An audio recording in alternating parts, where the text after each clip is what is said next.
7th and 8th centuries, the Anglo-Saxons conquered all of England.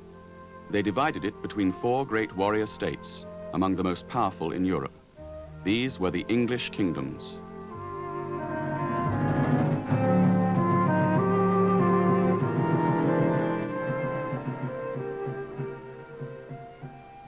In 597 AD, a large and high-powered body of missionaries from Rome arrived in the pagan kingdom of Kent.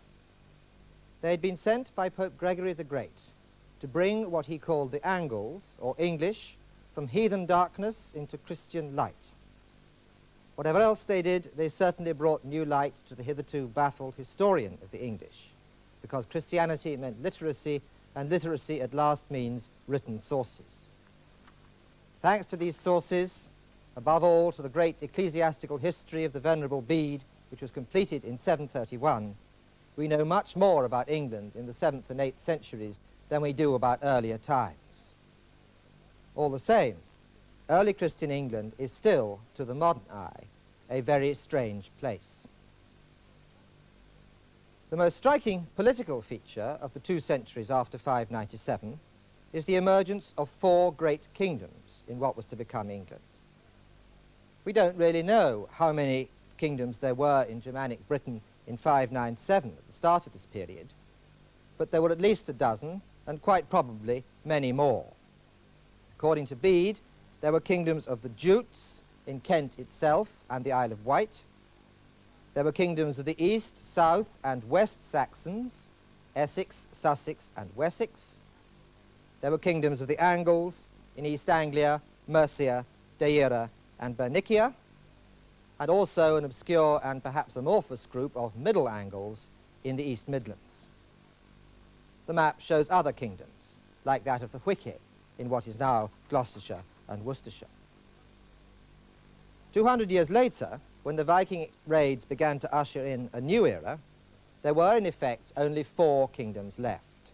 But these were very considerably more powerful than the multifarious minnows of the early 7th century. For one thing, the area of Britain settled and or ruled by the Anglo-Saxons had greatly increased at the expense of the British, or Welsh, as the Anglo-Saxons called them. For another, the greater kingdoms had swallowed the smaller.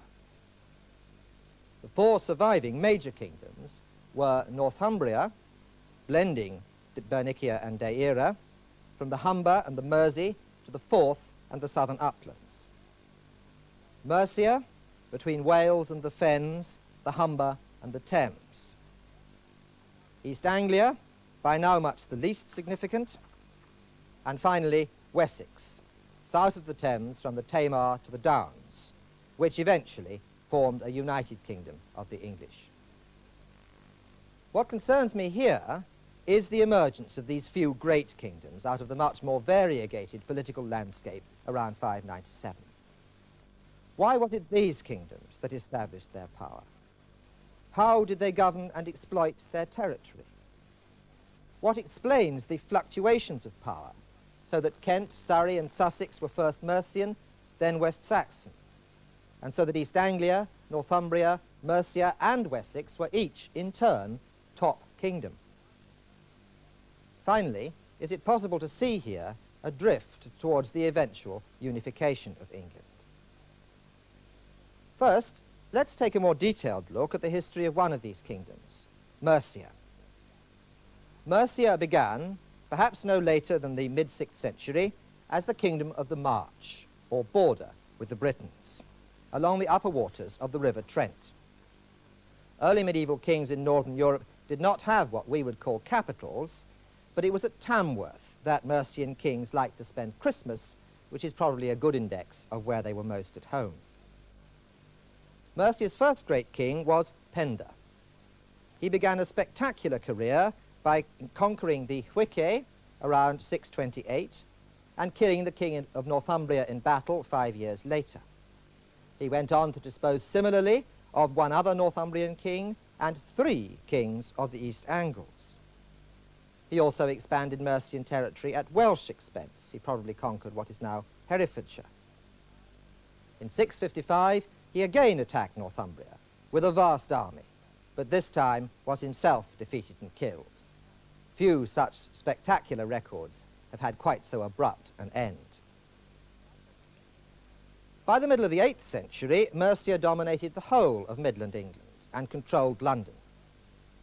When Offa, the greatest king of our period, died in 796, he was sole king of England south of the Humber, Wessex apart. He persistently attacked the Welsh and built his great dyke along almost the whole length of the Welsh border, nearly twice as long as Hadrian's Wall. He was the first Anglo-Saxon king to issue coins in his own name on a large scale. From his correspondence, it emerges that the great Frankish Emperor Charlemagne, the most powerful ruler that Europe saw between the Romans and Napoleon, was prepared to regard him as an equal. But the structure of even Offa's power was unsound. His death signalled instant rebellion against Mercian rule in Kent and East Anglia. 30 years later, Mercia lost control of East Anglia and the southeast for good. Not even the most powerful kings were able to establish a permanent ascendancy. We can put flesh and blood on the dry bones of these events by considering the vernacular literature of the Anglo-Saxons, above all, the long epic poem Beowulf. It is about the heroes of pagan Scandinavia around 500, but it is an English poem, and though its date is controversial, there are hints that connect it with Mercia during or after the reign of Offa. It could be that Beowulf reflects the conditions and conventions of Anglo-Saxon society in this period, just as Dickens reflects those of Victorian England. Beowulf is about kings and their aristocratic followers. When not engaged in battle with human foes or monsters, kings reside in great halls where they dispense hospitality, usually of the liquid variety, to their followers and give them gifts of gold rings, weapons, and also lands. Readers of J.R.R. Tolkien may find much here that they recognize, for the excellent reason that Tolkien was a notable expert on the poem. In return for a king's generosity, his followers owe him loyalty to the point of death. At the end of the poem, when Beowulf lies mortally wounded by a dragon, his one loyal follower excoriates the others who had fled in terror. Anyone who cares to speak the truth can say that the king who gave you the valuable arms which you now bear utterly squandered them. Now the receiving of treasure, the giving of swords, and every enjoyment of home and happiness must cease for you and your families. To any fighting man, death is better than dishonor. An important feature of this relationship is that a king's followers consisted also of foreigners, adventurers or exiles from other kingdoms who were lured to his hall and his banner by the prospect of victory and the loot that was victory's reward. The greatest kings in Beowulf were those who could attract the best warriors, and they did so by seeming the most likely to be able to offer plunder, lands, and glory. Historical sources from 7th and 8th century England do tell of such mobile bands of aristocratic warriors transferring their services to the most generous kings. But the strongest parallel comes from one of the most sensational archaeological discoveries of the 20th century, the great ship burial at Sutton Hoo in Suffolk. Here, an early 7th century potentate, presumably a king of the East Angles, had been interred in a substantial ship, surrounded by a spectacular collection of treasures and weapons. The weapons included a famous helmet, sword and shield, mailcoat, spears, and axes. The treasures featured these superb shoulder clasps, bowls both of Egyptian and Celtic origin, a huge silver dish from the eastern Mediterranean, and a purse of gold coins from Frankish Gaul. There was also a harp and some drinking horns. There are various close links between this burial and Beowulf. The Sutton Hoo helmet seems exactly like one described in Beowulf. But what is more important is that poem and burial share a common atmosphere. Here was a king with things to give, loot and weapons which might well attract warriors to his service, and drink and music to entertain them with. It seems that something like Beowulf's world did exist in 7th century England. If this is so, we have to ask how the high life of kings and noblemen was supported. It is, of course, true that Anglo-Saxon government was, by modern standards, primitive. But even wholly illiterate governments, depending on memory and word of mouth, can achieve impressive feats of organization.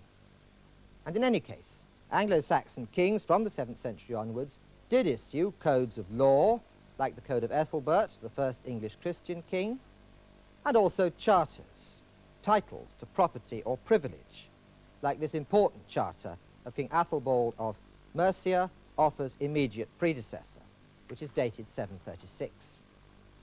From these sources, we can learn at least a little about what sustained the world of Beowulf. The most important of a king's resources were his lands, because from his lands he could get two things: food rents to support himself and his followers, and military and or labor service from his subjects.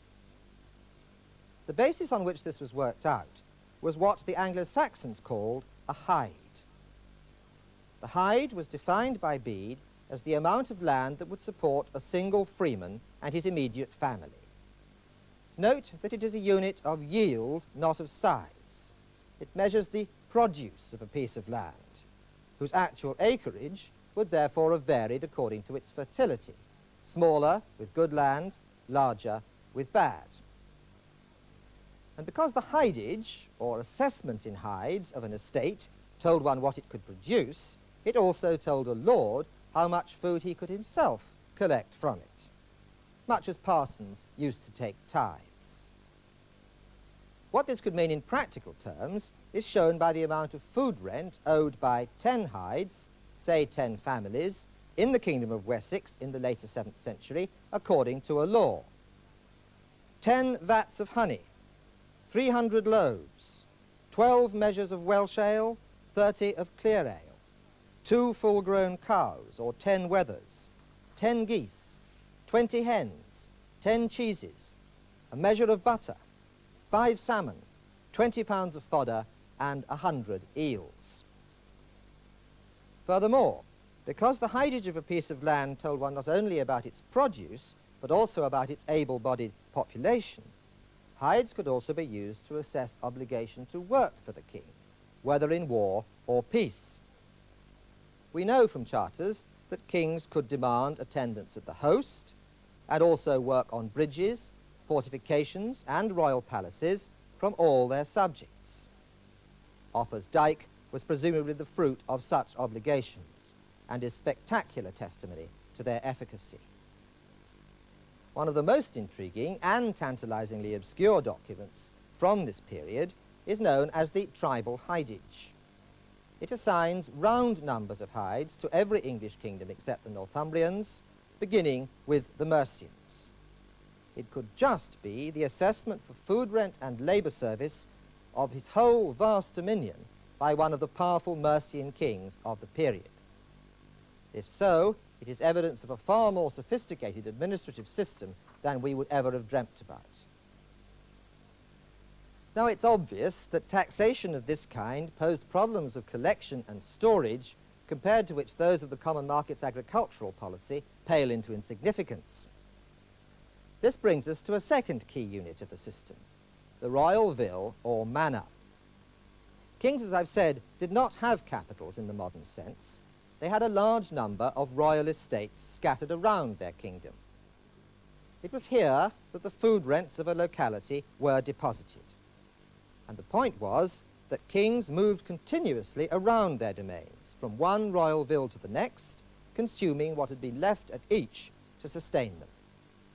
In other words, the whole taxation system was geared to supplying the king and his court with a hot meal on their travels. Royal halls, such as we find in Beowulf, were not only places of upper-class jollification, they were also centres which exploited the agricultural resources and building industry of their neighbourhood. There's good reason to think that this system was changing and developing in our period. Kings needed much more than their own estates could produce, more than plunder raids could be expected to yield. Wine, for example, or the sort of lava that made the best whetstones for honing their swords. What kings had a lot of, for example, slaves captured on campaign, was exchanged for what they wanted.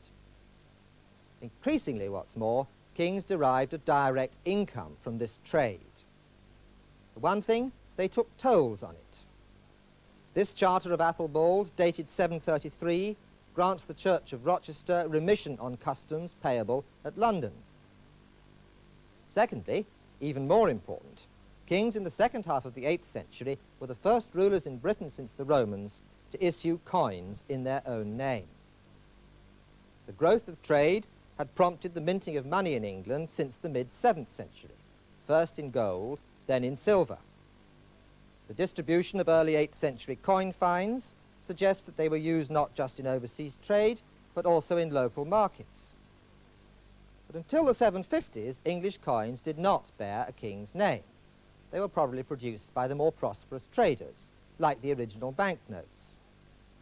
Thereafter, we do have a royal coinage, and almost nothing but a royal coinage. Above all, the coinage of offer, as widely distributed as the previous anonymous issues. Money-making, in the literal sense, was a lucrative business, so long as coins still consisted of precious metal. It is highly likely that offers coinage was a new and very profitable royal monopoly. This sort of administrative system could make kings very powerful.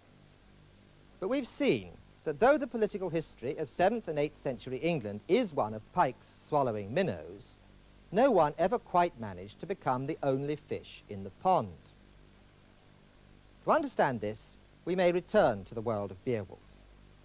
In the poem, the most effective kings were those who attracted the best warriors by offering the best opportunities.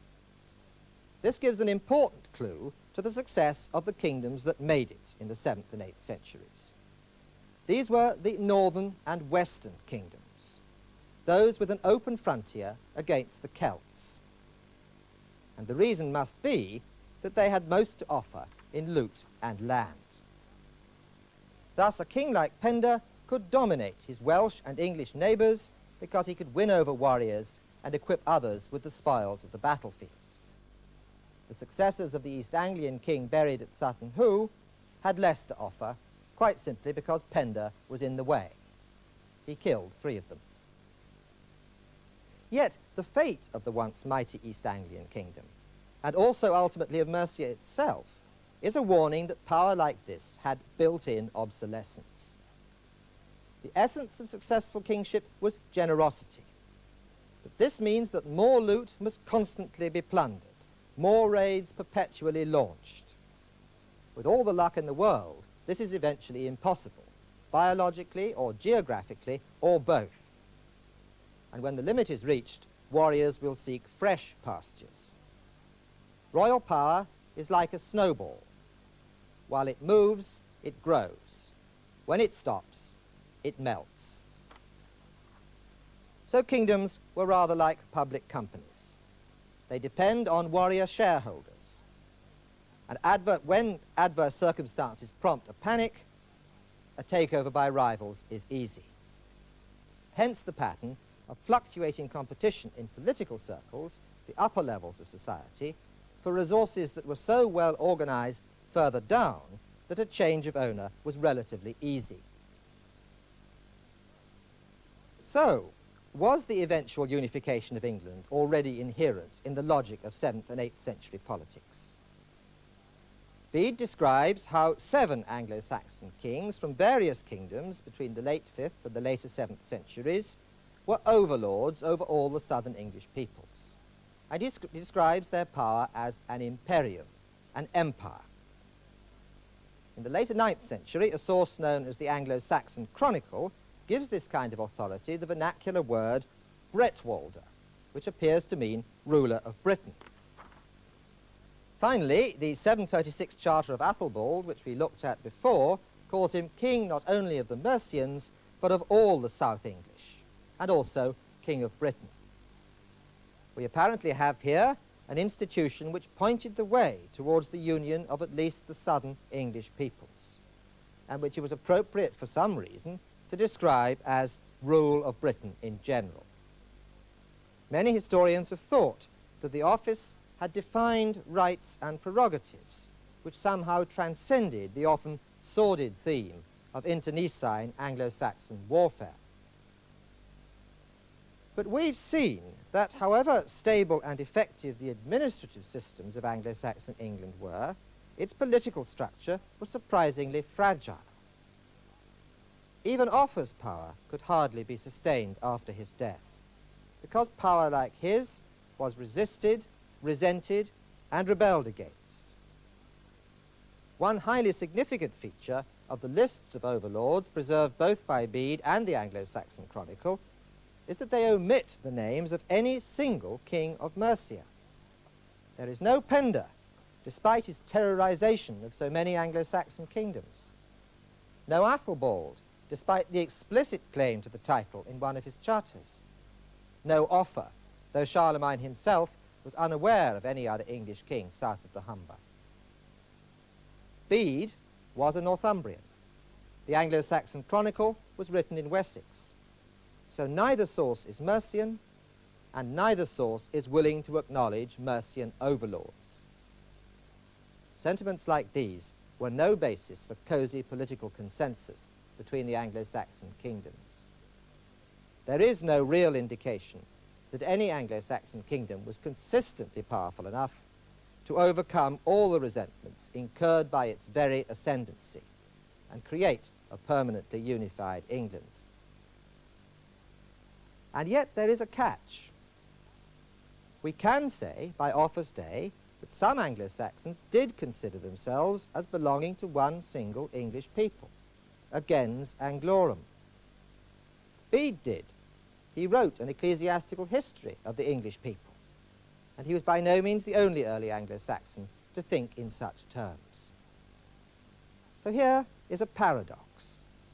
Administratively unifiable, perhaps, politically fragmented, certainly, yet some Anglo-Saxons already had a sense of themselves as culturally one English people. Why this was so is explained, in my view, by one of history's extraordinary accidents. Some time before he became Pope, Gregory the Great met a group of Anglo-Saxon slaves in the marketplace at Rome, and they impressed him so much that he coined a notorious pun, not angles, but angels, and determined to see to their conversion.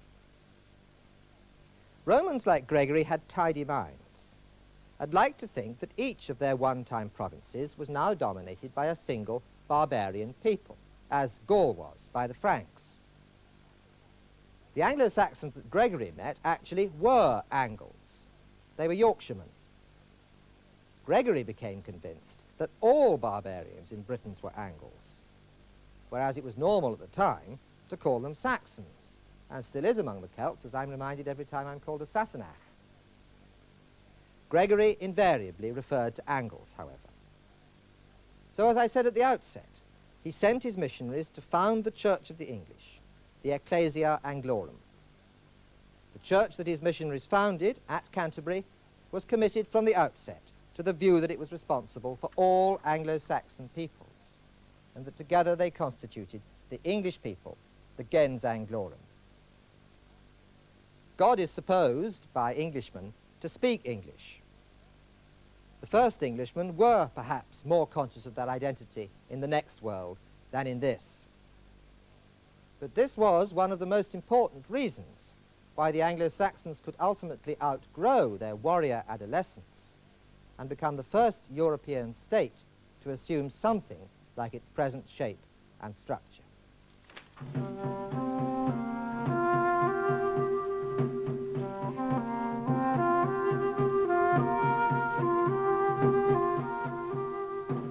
The next programme looks at the half of Britain the Anglo-Saxons failed to conquer, the world of the Celts.